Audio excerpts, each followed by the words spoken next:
কোটা সংস্কারে আপিল বিভাগের রায় যৌক্তিক বলে মনে করে বিশিষ্টজনরা। তারা বলছেন, শিক্ষার্থীদের 5 ভাগ কোটা দাবির সাথে রায়ের 7 ভাগ কোটার তেমন পার্থক্য নেই। চলমান সংকট নিরসনে দ্রুত প্রজ্ঞাপন জারির তাগিদও দিয়েছেন তারা।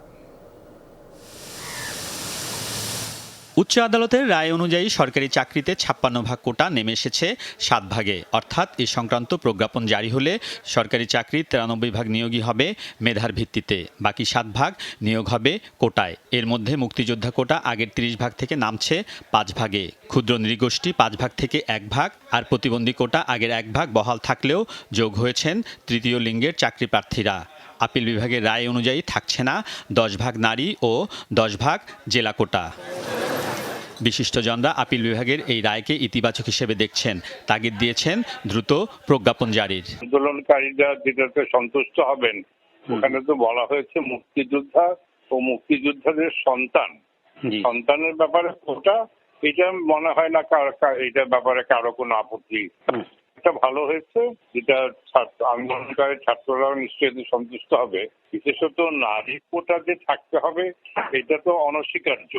অন্তত তারা সংস্কার চেয়েছিল কোটা, সেটা কিছুটা হলো। এখন এর ভিত্তিতে সরকার ওদের সঙ্গে আলোচনা করে, তবে আমি মনে করি মেয়াদ কতদিন থাকবে সেটি উল্লেখ করা উচিত, যেটা প্রথমে ছিল না। অনাদিকাল পর্যন্ত কোটা থাকবে এটা আমি পছন্দ করছি না। আমি মনে করি প্রার্থীদের যা যুক্তিসঙ্গত হয়েছে, খারাপ হয় নাই। সরকারকে 3 মাস সময় বেঁধে দিয়েছেন দেখলাম। তো 3 মাস কেন, সরকার ইচ্ছা করলে আপনার ধরেন এটা 72 ঘন্টা 73 ঘন্টার মধ্যে আদেশ জারি করে দিতে পারে। এরকম বহু আদেশ আন্দোলনরত শিক্ষার্থীরা সরকারি চাকরিতে 5 ভাগ কোটা দাবি করেছে, আপিল বিভাগ 7 ভাগ কোটা রায় দিয়েছেন। বিশিষ্টজনরা বলছেন, এরপরও শিক্ষার্থীদের প্রশ্ন থাকলে আলোচনার মাধ্যমে সমাধান করতে পারে নির্বাহী বিভাগ। কোর্ট যেভাবে বলে দিতে সেভাবে করতে পারে, আর অথবা কোর্ট সরকারকে আপনার মানে উন্মুক্ত করে দিয়েছেন।